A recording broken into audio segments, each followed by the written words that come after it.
Assalamualaikum. Waalaikumsalam. Makasih ya Kanita udah bersedia. Sama-sama. Ini agak deg-degan sebetulnya mau ditanyain apa sih sebetulnya menurut Ngobrol-ngobrol aja kita. Perkenalkan diri dulu dong. Oke, kenalin nama saya Nita. Nita, saya di rumah tangga beranak 3. Anak saya yang pertama umur 16 tahun, kelas 2 SMA. Kedua umur 14 tahun, kelas 3 SMP. Dan ketiga mau 9 tahun, kelas 3 SD. Udah kelihatan kan? Hari ini masak sotong kuah hitam. Suka anak-anak. Enak sama banget. Kesini ya, Nora itu mungkin memang kayak ini hikmahnya musim pandemi kayak gini ya, karena kita di rumah terus, anak-anak semua ngumpul semua di rumah, nggak bisa jalan, nggak bisa kemana-mana kan, jadi akhirnya ya tarik kompensasinya ke dapur terus menghadapi anak-anak piranha ini yang setiap dikasih kasih apa habis gitu. Jadi anaknya piranha atau maknya? Berarti ibunya piranha, ini anaknya piranha. Selain masak gitu, kegiatan Kanita selama lockdown pandemik ini ngapain aja? Coba di-share dong sama yang lain. Oke, sebenarnya gini ya, dalam masalah pandemik ini kan kita sebetulnya udah tahu bahwa kewajiban kita cuma satu, kita menjadi kaum rebahan yang harus berada di rumah. Tapi masa mau rebahan mulu, nggak mungkin dong ya. Jadi pasti kita capek, pusing. Hari-hari yang dilalui itu tetap bermanfaat. Ya selain masak, meluangkan waktu banyak sama anak-anak, karena mereka juga kan pasti punya tugas dari sekolah. Jadi sudah gitu ya, yang selebihnya itu karena kita banyak waktu bersama ya, misalnya sarapan bareng, makan siang bareng. Jadi tuh pekerjaan rumah nggak berhenti dari nyiapin masak, nyuci piring. Nah, tapi alhamdulillah dengan koordinasi sama anak-anak kita kebantu juga. Ngadepin anak-anak di rumah, ada 3 orang, ABG. Ada 1 bayi, kemarin Kanita sebut bayinya siapa?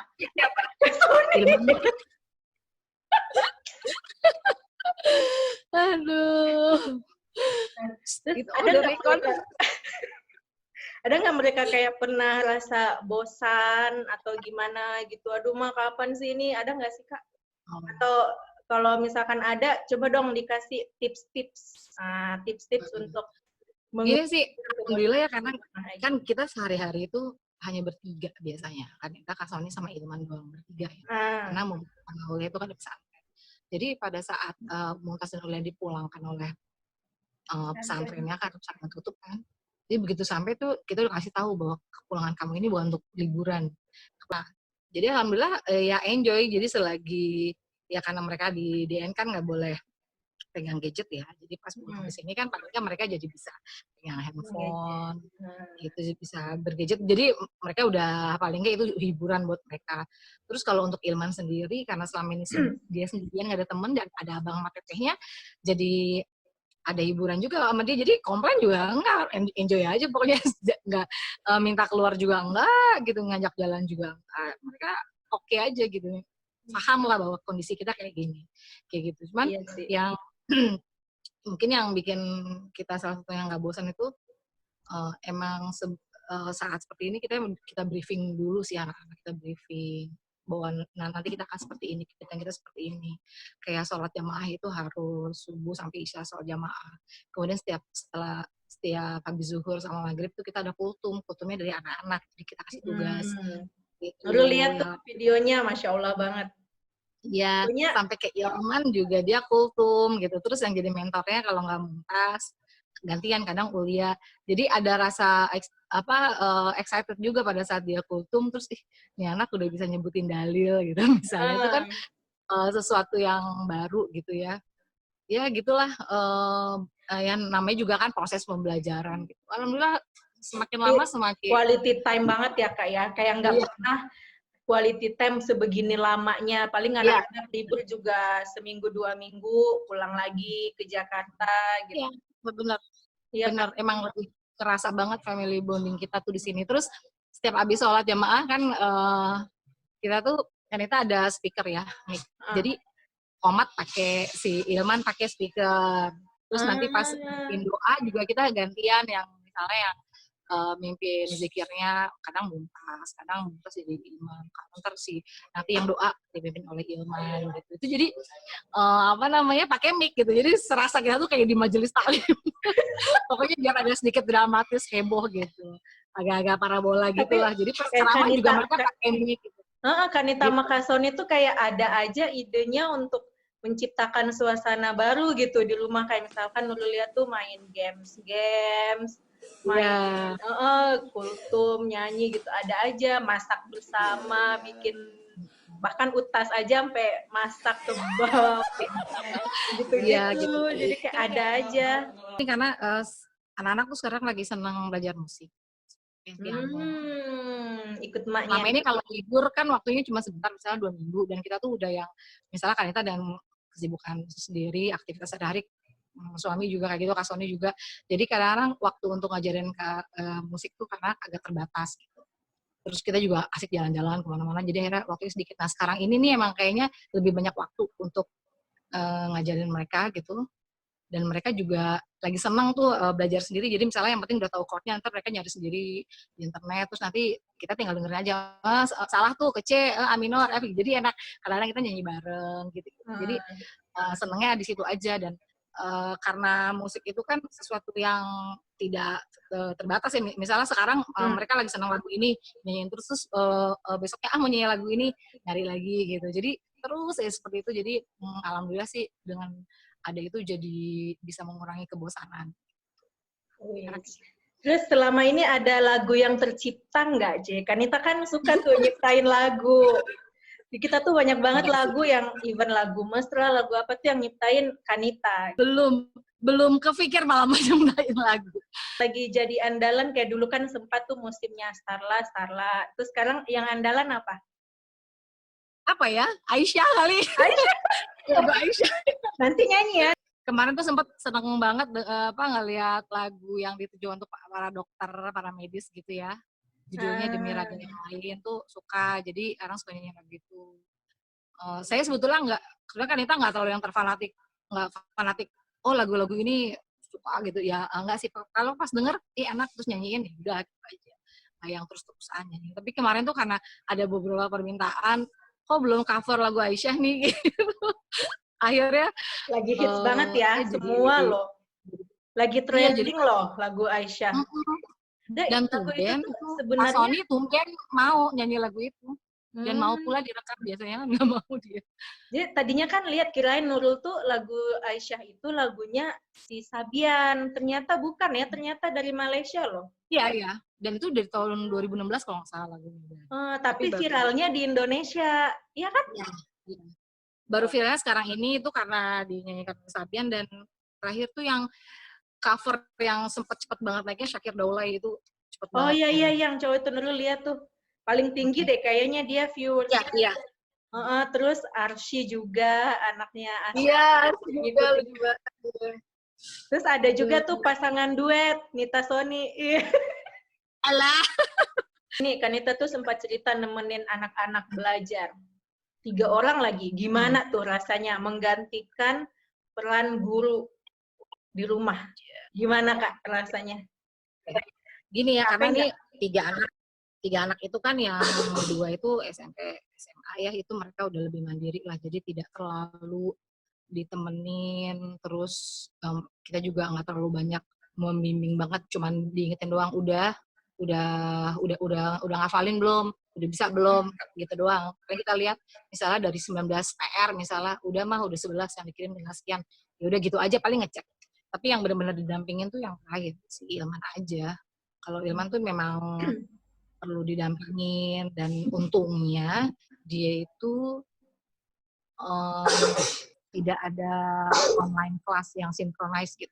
Jadi semuanya tugas melalui WhatsApp atau Google Classroom. Jadi enaklah, lebih fleksibel gitu. Terus soal tugas-tugasnya juga dari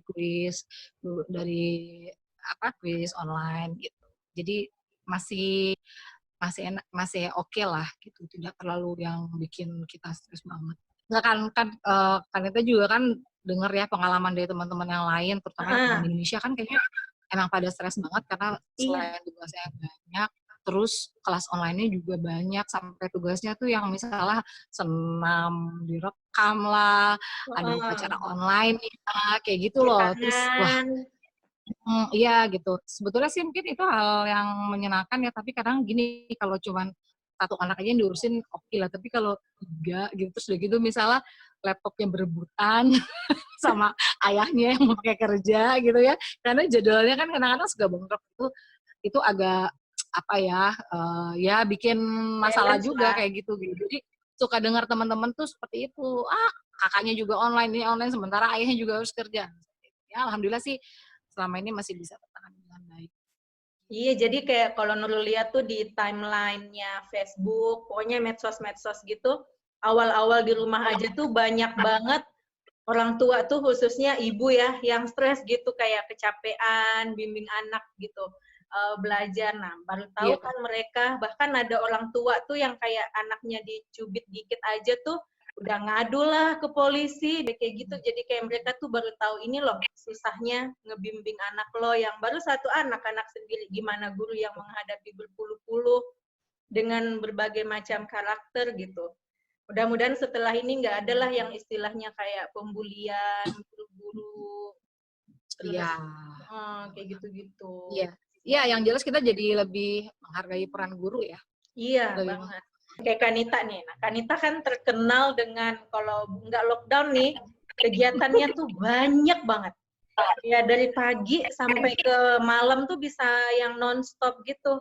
Ya, kadang kalau Nurul lihat tuh Facebooknya Kanita, sebentar di pengajian ini, sebentar acara ini, sebentar di ini. Banyak banget nih Kanita, luar biasa loh, hebat. Jadi kadang-kadang tuh kan sering juga Kanita yang kayak dari pagi nganterin Ilman sekolah, terus tuh misalkan mulai PAUD, bahkan PAUD tuh Kanita ngejemput anak-anaknya. Luar biasa loh, cuman PAUD PCIA Malaysia loh yang begitu servisnya. Ngejemput, nanti nganterin pulang lagi, terus ada kegiatan lain lagi, bisa sampai malam, apalagi kalau ditambah dengan pengajian PCIM tuh kan, bisa sampai tengah malam itu, sampai jam 12, jam 1. Nah, sekarang nih, di capean mana? Kalau Kanita yang seharian full dari pagi sampai malam, atau yang kayak di rumah aja tapi yang nggak berhenti-berhenti, Kanita lebih pilih mana? Coba. Capek apa enggak itu kan tergantung hati ya. Kita enjoy, kayaknya ya senang aja gitu. Jadi capeknya tuh nggak dirasa. Kayak sekarang juga mungkin capek ya, bolak-balik dapur, nyuci piring lagi, ini lagi segala macam. Tapi karena kita ya enjoy aja gitu, ya coba menikmati yang ada aja. Menikmati. Jadi yang penting dinikmatin ya, aja ya. Dua-duanya sama-sama capek, tapi dua-duanya juga sama-sama bisa dinikmatin. Ya, jadi Nurul tuh mau cerita deh sama yang lihat video ini, Jadi awal-awal ikut di Aisyah itu, PCIA Malaysia, jadi kayak masih awal-awal ikut tuh masih picky gitu kan, kegiatan-kegiatan tertentu aja yang Nurul ngikutin gitu kan, nggak aktif gimana-gimana banget lah gitu. Nah, sampai yang kayak tahun lalu tuh pas muscap, terus pemilihan pengurus baru, kan Kanita tuh niat yang kayak apa, mau ganti ketua, terus Nurul bilang, jangan dong kak, kakak aja, kakak, gitu, Kanita aja. Jadi kayak, pokoknya kalau Kanita lagi ketuanya, Nurul janji support 100%, maksudnya mau lebih aktif, mau ini. Nah, terus tiba-tiba Kanita itu yang keluar, ya udah ya Rul, kita sama-sama jadi pegawai Allah. Di situ tuh yang kayak, apa? Jadi kayak cuman dari satu kalimat pegawai Allahnya Kanita tuh benar-benar memotivasi. Maksudnya kayak secapek apapun kita, ini kalau ada tugas atau tanggung jawab di Aisyah ya di jalanan gitu. Cuman satu kalimat itu kita jadi pegawai Allah aja. Jadi apa-apa, Allah capek aja, nggak boleh ngeluh, harus bikin gitu. Masya Allah banget ketua ini. Kita orang Kanita matanya berkaca-kaca.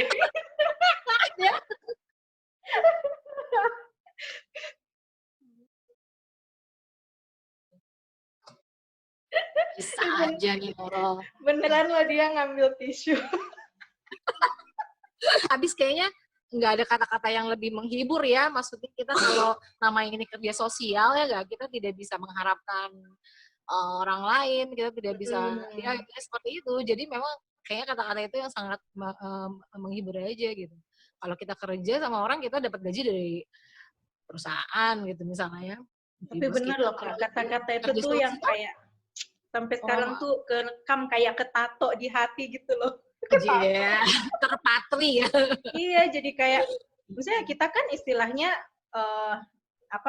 kerja, apalagi kalau ada kegiatan capek gini-gini, ya udah harapinnya Allah aja, kita tuh bosnya Allah. Iya, lillahi ta'ala aja. Iya, lillahi ta'ala, nggak mikir macem-macem.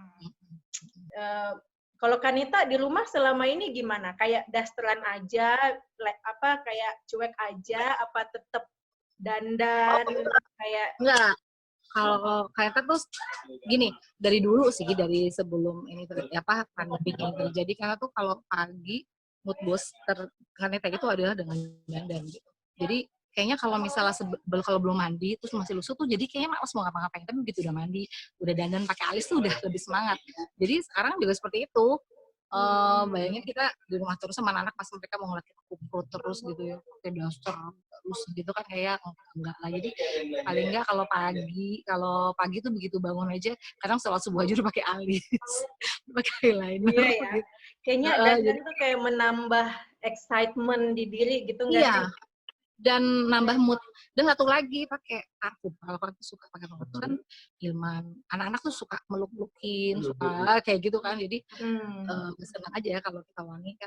Mereka jadi dapat siang lah masa bau bawang. Karena kita kan seringnya di dapur ya. Jadi ya gitu sih. Walaupun kadang masa-masa kuprut juga ada, masa-masa tiba-tiba lagi malas mau ngapa-ngapain ada. Tapi sebisa mungkin lah kita walaupun di rumah tetap bisa presentable. Menurut Kanita gimana nih? Dengar kata-kata ini nih, rasanya terus gimana? terang, walaupun Kanita bukan warga negara Malaysia ya, tapi karena kita sekarang berada di sini, mendengar pernyataan itu kita tuh merasa berharga, merasa dilindungi gitu. Jadi, aduh kalau pemerintahnya udah ambil berat tentang kita, tentang nyawa kita, kalau mereka udah sayang sama kita, masa kita nggak sayang sama kita? Gitu aja. Kita jadi merasa, ya bener yang Nurul bilang, jadi merasa diemong. Kayak kebutaan banget nggak sih ininya? Iya, betul. Jadi kayak kita tuh mau nggak mau patuh, dan alhamdulillah di sini tuh kayak nggak ada lah yang protes. Awal-awalnya emang ada yang nggak patuh, tapi kayak sampai ngebangkang, komplain ini itu, alhamdulillah nggak ada ya. Sempat baca kok begitu diumumkan aja sebetulnya yang mematuhi itu udah 90%.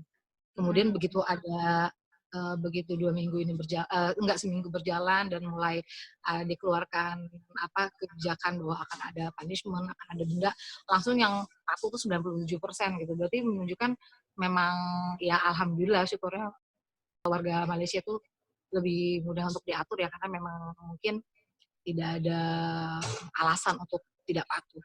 Karena gini, bagusnya pemerintah Malaysia itu mereka memperlakukan kebijakan lockdown itu memang udah penuh persiapan. Jadi mereka ibaratnya mengambil hak kebebasan, tetapi juga mereka menjamin kesejahteraan rakyatnya dengan memberikan banyak insentif ya. Banyak sekali insentif yang diterima, contohnya internet gratis, kemudian ada diskon listrik, airnya, semacam kayak gitu kan. Untuk warga negaranya juga pembayaran utang, kemudian ada insentif untuk warga negaranya juga. Iya. Kalau nggak salah, iya, kayaknya ada Nurul dapat tuh pasti warga negara untuk yang gajinya sekian. Kayaknya mulai April ya tuh nanti. Nggak dapat. Siap-siap aja. Biasanya kalau yang nggak layak dapat tuh yang gajinya udah mencapai standar berapa gitu. Ada kan? Tapi Kak, bulan April ini Nurul tuh berlibur sebulan, nggak work from home. Jadi perusahaan mengambil kebijakan untuk nggak bayar gaji dong. Jadi aku nggak bergaji sebulan ini. Oh gitu? Iya. Tapi kalau dari kerajaan, itu kan oleh perusahaan. Kalau dari kerajaan sendiri ada insentifnya? Enggak masuk kategori. Kan yang itu ada kategorinya kan. Oh gitu. Ya, alhamdulillah masih bersyukur tuh masih bisa makan lah, masih nggak kelaparan gitu. Walaupun berarti mantap ya, mantap. Makan tabungan. Oh ya benar. Harus mengorek-ngorek tabungan. Aduh, nah terakhir nih masalah pandemik nih. Apa yang paling berkesan? Maksudnya pengalaman yang paling besar impact-nya, paling berkesan gitu selama kita dihadapkan dengan virus koronce ini? Baru-baru ini memang kita sempat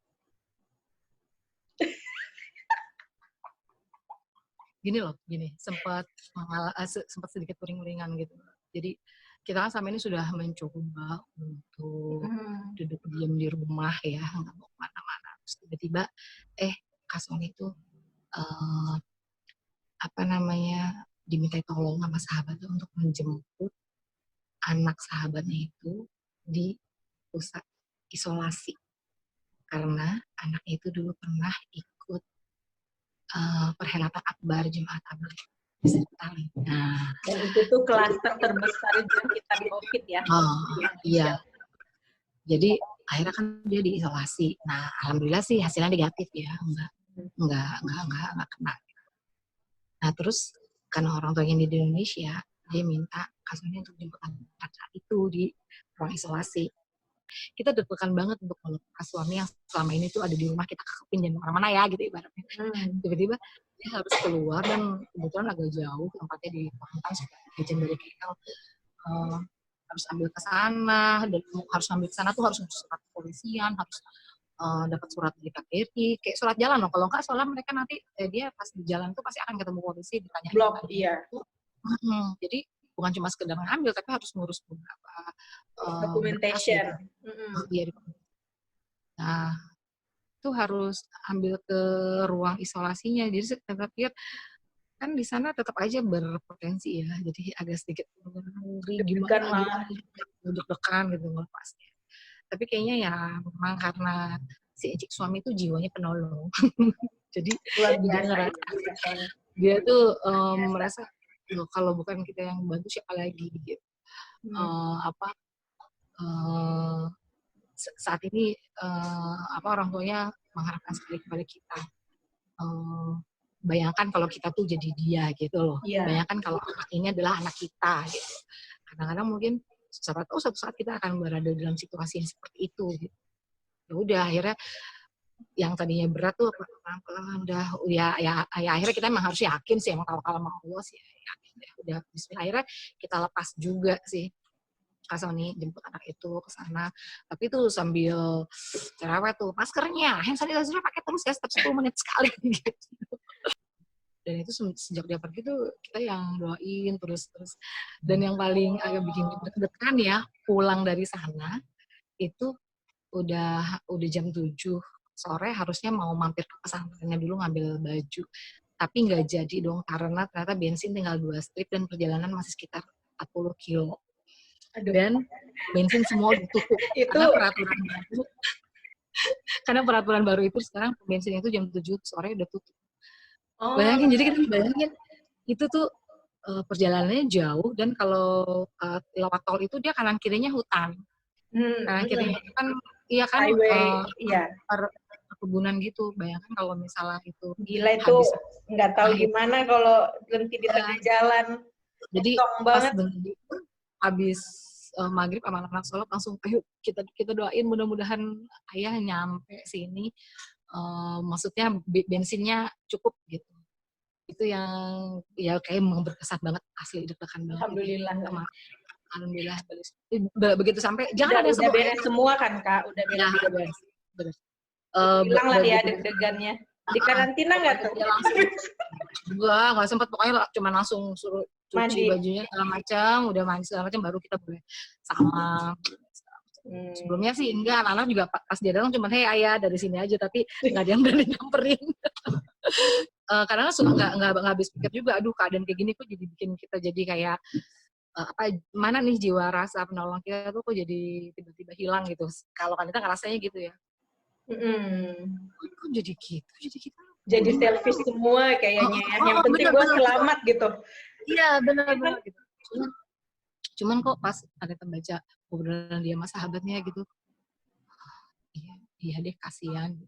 Dan terus ya itu dia bilang, ya mah kita nggak tahu suatu saat mungkin kita yang dalam posisi mereka gitu. Iya, benar-benar. Gitu. Yang penting mama apa namanya, jangan berat melepas ayah gitu, supaya dia juga enak berangkat. Aduh ya Allah, luar biasa ya pandemik ini nih Kak, mudah-mudahan segera berakhir. Ini dulu kalau misalnya berakhir kira mau ngapain? Apa yang pertama dilakukan dan mau kemana? Pengennya sih banyak gitu, kayak pengen makan ini, pengen makan itu, pengen ini gitu. Sebenarnya dulu tuh pengen banget balik Indonesia sih. Pengen jalan, pokoknya pengen jalan-jalan. Kalau ada mani. Iya. Oke. Terus pengen ketemu siapa? Pertama kali pengen ketemu mamahnya pasti ya? Iya, pengen banget. Menurut tuh sekarang ya, biasa kan telepon mama nggak tiap hari. Tapi selama masalah ini ada nih, hampir tiap hari. Karena untuk memastikan mama tuh ada di rumah. Karena dia tuh susah diam di rumah, Kak. Gitu. Itu kan di Makassar tuh sempat yang ada pertemuan akbar. Itu dia, bukan sempat mau ada, emang acaranya batal, tapi orang-orangnya udah datang. Iya. Nah, jadi kan sebelum mereka berkumpul di venue tablik akbarnya, pastinya mungkin udah di hotel mana, udah jalan-jalan kemana, udah makan di mana, gitu loh. Iya kan serem ya. Itu langsung parno. Secara kita di sini juga mendadak nomor korbannya naik juga karena acara itu kan. Iya, acara itu, benar. Udah ngomongin pandemiknya udah dulu cukup deh. Kita main games yuk. Pilih ya, tapi jawab dengan cepat loh. Oke. Cepat gitu. Ya, siap. cepet ya. Itu gara-gara Nurul suka banget nonton Deddy Corbuzier, tau gak sih? Dia suka aja ngeliat dia ngasih-ngasih kayak gini tuh. Oke, pertama. Suami atau anak-anak? Cepat!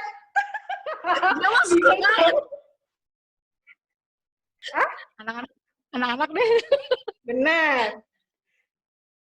Anak-anak itu susah ya. Itu bukan pilihan, Ya, makanya questions of life. Suami atau anak-anak? Hah? Suami kan bisa bikin anak lagi. Malaysia atau Indonesia? Kalau untuk sekarang ini mending Malaysia. Malaysia, oke. Lebih aman di Malaysia. Lebih aman di Malaysia ya. Nih, suami outstation setahun, tapi pulang bawa banyak duit, atau nggak apa-apa hidup pas-pasan aja, tapi sentiasa selalu bersama. Aja. Tahun doang, Kak. Setahun nggak lama. Yang kedua aja. Yang kedua? Masa berpisah setahun nggak sanggup sih, Kak? Berpisah setahun? Nggak sanggup. Jangan. Berpisah setahun tuh hubungan LDR itu sangat beresiko, baik untuk kita maupun untuk dia. Travel gratis keliling dunia berdua Kak Sony selama 4 bulan. Nggak ketemu anak-anak belas ya. Atau di rumah aja, nggak bisa kemana-mana, tapi ngumpul sama anak-anak. Yang pertama, nggak apa-apa, yang pertama aja. Yang kan pertama. Nanti bisa ketemu lagi kan? Kan cuma 4 bulan kan, habis itu bisa ketemu lagi kan? Apa itu? Ini bener-bener ya, sinkron sama pertanyaan pertama, suami atau anak. Intinya suami. Duh, gue bener-bener di bawah ketek suami banget ya. Luar biasa loh. Nih, gendut banget, muka mulus, atau langsing tapi muka jerawatan batu? Gendut tapi muka mulus. Gendut gitu. Kan kayak Kanita sekarang, gendut. Tapi muka kayak lu lah. Iya, muka Kanita tuh mulus banget tahu, luar biasa loh. Aduh. Nih, nggak bisa nyanyi atau nggak bisa main piano? Nggak bisa nyanyi. Nggak bisa nyanyi, yang penting main piano, benar-benar. Yang penting main piano, terus bisa ngiringin orang nyanyi gitu, kan enak. Oke. Bisa nyenengin orang. Nih, Kanita kan suka banget musik gitu, kayak hampir tiap hari tuh kalau bisa ada lah diselingin main piano, nyanyi gitu. Tinggal di rumah gede, tapi nggak ada piano atau gitar atau alat musik atau apapun, atau di rumah kecil tapi ada piano atau alat musik. yang Kanita suka? Tinggal di rumah gede aja lah, nggak apa-apa. Iya. Nggak apa-apa. Nanti kalau sekarang tinggal di rumah gede terus nggak ada piano, ntar kita beli pianonya gitu aja. Iya benar. Tinggal di rumah, masa kita nggak ada duit? Masa di rumah gedenya susah. Iya, masa nggak ada duit buat beli piano ya? Oh juga. Nah, terakhir nih, ada hal atau kejadian apa yang Kanita paling sesalkan banget yang pernah terjadi dalam hidup Kanita? Ada sih, pasti setiap orang tuh pernah melakukan kesalahan ya. Tapi kayaknya nggak pas lah kalau Kanita share di sini. Tapi kalau ingat kejadian itu karena nyesel banget dan kayaknya seandainya orang-orang yang terlibat itu bisa amnesia gitu. Gitu aja. Biasa kan hal yang kita sesalkan tuh sesuatu yang negatif ya, yang mungkin kita tuh jatuh di titik terbawah kita gitu. Nah, apa kayak tips-tipsnya untuk Kanita bisa bangkit lagi dari keadaan itu, untuk bisa move on gitu? Ya kita gini, masa lalu memang bagus untuk dijadikan pelajaran, tapi untuk melangkah ke depan tuh kita harus untuk masa depan gitu. Jadi jangan hanya memijakan kaki kita dan melihat ke belakang.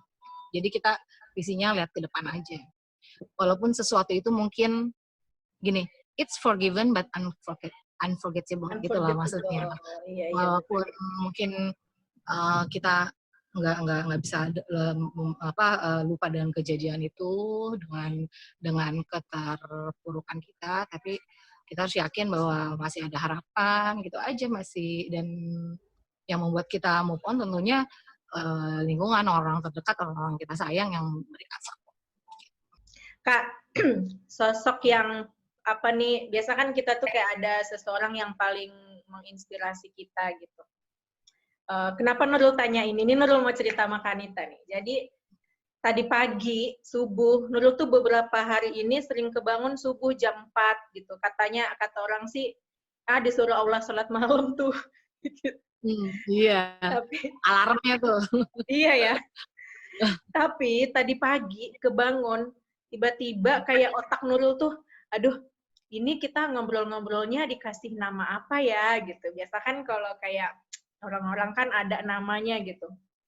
Terus Nurul kan kayak pengennya tuh dari obrolan ini ada bisa menginspirasi orang-orang di luar sana gitu. Nah, terus tuh langsung kayak tiba-tiba aja tuh Kak keluar kata-kata ceria. Cerita kita inspirasi kita. Gitu. Bagus. Ceria. Cerita kita inspirasi kita. Oke, bagus. Gitu. Nah, terus ngomong-ngomong tentang inspirasi, siapa yang paling menginspirasi di hidup Kanita? Dan kenapa? Kalau Kanita dari dulu deket sama ayah ya. Jadi kayaknya memang banyak keputusan yang Kanita ambil itu berdasarkan diskusi sama ayah. Gitu. Masuk dulu ambil keputusan, kuliah, kita mau jadi apa, begini begitu tuh dari ayah. Jadi memang kayak hasil didikan itu yang banyak menginspirasi Kanita. Ayah Kanita tuh seorang pendidik ya, seorang pendidik, terus dia tuh orangnya selalu easy going, walaupun banyak yang walaupun mungkin dia punya masalah besar atau banyak orang cerita masalah ayah, tapi orangnya tuh sangat tenang. Nggak pernah tuh Kanita selama hidup Kanita di rumah sama ayah, ngeliat ayah mama berantem, cekcok tuh nggak pernah. Melihat ayah meninggikan suaranya tuh nggak pernah. Bahkan pada saat di belakang rumah Kanita lagi ada kebakaran PLN, ada ledakan listrik gitu ya. Orang lain, tetangga-tetangga udah pada sibuk ngeluarin mobil, ngangkut barang, mau keluar. Ayah Kanita tuh, tenang, dia naik ke atas, baca doanya Nabi Ibrahim, udah tenang aja, udah nggak apa-apa, insya Allah nggak apa-apa, tenang. Itu Kanita ngeliatnya, aduh, ayah tenang banget. Jadi Kanita tuh mencoba ingin sekali meniru sifat tenangnya ayah gitu dalam hal apapun, dan dia selalu berpikir positif. Untuk suatu hal yang kita lihat aja udah kayaknya udah nggak ada bagus-bagusnya, dia tetap bisa mencari celah positif dari suatu kejadian atau orang tersebut. Masya Allah. Jadi Pokoknya harus selalu positif ya kalau Ayah Kanita ya. Ngomong-ngomong tentang Ayah Kanita kan, maksudnya Ayah Kanita kan udah di tempat yang inilah gitu, terbaik. Apa hal yang sebenarnya Kanita tuh pengen banget lakuin sama Ayah Kanita tapi belum sempat nih terwujud? Kalau kita bisa ganti topik ya, kayaknya kita langsung tenggorokan.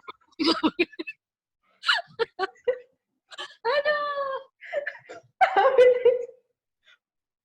Loh. Oh lo, peluk dulu, peluk.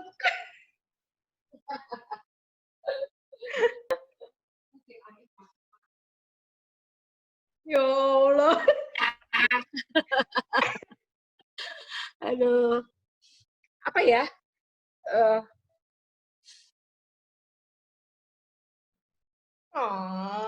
Banyak sih sebetulnya ya yang ingin dilakukan bareng, tapi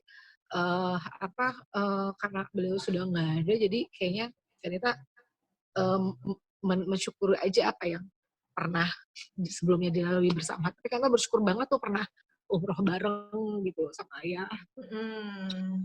Di antara saudara-saudara Kanita, cuma Kanita aja yang punya kesempatan kayak gitu. Kita selama hampir seminggu tuh sekamar bareng gitu sama ayah, Kak Soni sama Kanita gitu. Walaupun ayah tuh sebetulnya udah punya kamar sendiri waktu itu bareng sama teman-teman ya, tapi dia tuh nggak mau, tetap maunya sama Kanita gitu. Nggak, ayah mau di sini aja gitu. Dan itu tuh sekarang tuh yang merasanya ya Allah bersyukur banget gitu punya kesempatan kayak gitu. Kita bisa setiap hari tuh ke masjid bareng. Dan ayah itu kan udah sering banget yang namanya umroh atau haji, tapi nggak pernah kalau pulang dari sholat tuh mampir ke pasar di Madinah ya kan, banyak toko-toko tuh nggak pernah mampir ke situ. Dan karena waktu itu kan kita selalu barengin ayah, jadi Kanita ajak, yuk kita ke pasar yuk belanja gitu. Terus seneng tuh nggak ya, milih-milih, beli pecinya sendiri, beli ini, beli oleh-oleh buat mama. Makanya ya ngelihat dia berinteraksi di pasar tuh senang, karena itu nggak pernah dilakukan oleh ayah sebelumnya gitu. Ayah tuh sampai kata mama pakaian dalam aja semuanya kalau mama nggak beliin ya ayah nggak beli gitu, karena memang dia tuh tidak biasa gitu namanya ke pasar. Jadi kata ya itu kayak kenangan yang paling ini ya, paling bekas gitu ya. Iya benar. Maksudnya aduh gue walaupun mungkin banyak hal lain yang pengen dilakukan, kayak misalnya ayah kan dulu juga udah pernah nengok Kanita ke sini ya, KL ya pernah beberapa kali, tapi yang sekarang yang 5 tahun terakhir ini kan belum, terutama pas Kanita pindah ke sini kan juga ayah belum sempat nengokin gitu. Jadi aduh nggak sempat ngajak ayah ke sini lagi gitu dalam 5 tahun terakhir. Tapi kalau ngelihat yang dulu tuh ya insya Allah lah gitu ada yang bisa dikenang. Iya, apalagi Kanita juga bisa bareng ayah sampai di saat-saat terakhirnya gitu kan, ngejaga. Nah, ya udah kita ngomong, udah deh, Kanita jangan nangis dong, nanti kan maunya. Ya udah. Oh, ya. Sebelum, ini pertanyaan terakhir. Tadi kan milik suami, malah terakhir beneran terakhir. Oke. Apa nih, kayaknya sosok suami itu Kak Soni tuh kayak sosok yang ya numero uno lah sekarang di hidup Kanita gitu. Coba Nurul mau dengar 3 kata dari Kanita yang menggambarkan tentang sosok suami Kanita, Kak Soni. Jangan GR di sebelah. Apa ya? Dia pura-pura nggak denger ya. Dia tuh dia kabur ke kamar. 3 hal ya. Cuma 3, banyak loh. Iya banyak, tapi 3 kata yang top 3 paling top gitu, paling Kak Soni banget. Oke. Pertama dia cerdas. Cerdas tuh bukan cerdas secara akademik aja ya. Kalau secara akademik ya dia sekolah dokter ya berarti cerdas, tapi dia tuh mempunyai IQ, SQ dan spiritual questioning yang tinggi. IQ-nya, kemudian social questionnya itu yang dia tuh bisa bersosial dengan semua kalangan.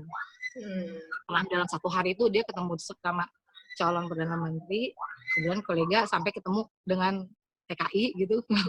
Itu bisa gitu loh maksudnya. Iya. Itu yang pertama itu. Kedua, itu cerdas ya. Kedua, helpful. Orangnya sangat ringan tangan, senang menolong. Ya itu salah satu yang tadi, yang bukan urusan dia harus bantuin, tapi benar-benar totalitas dia mau. Yang ketiga, dia itu humoris, lucu. Apa namanya, banyak orang yang kadang-kadang pinter tapi agak kaku. Kalau dia enggak, dia lucu. Jadi di luar dia mungkin bisa jadi seorang asosiat profesor, begitu sampai rumah tuh dia bisa jadi pelawak buat kita gitu. Dia bisa jadi monster, dia bisa jadi badut gitu sebenarnya di rumah.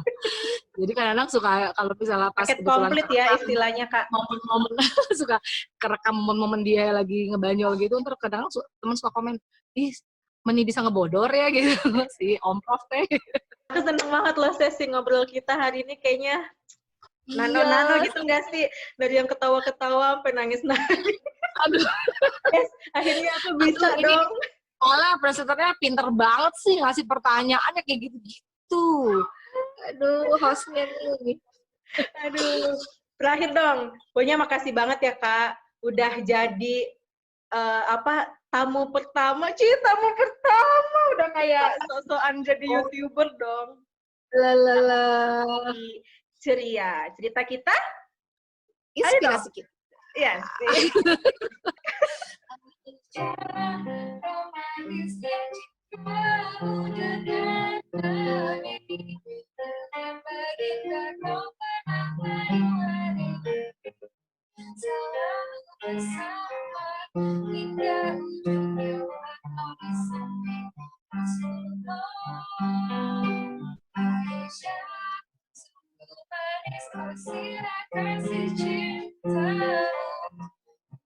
Persis novel menjadi kau istri tercinta ya Aisyah.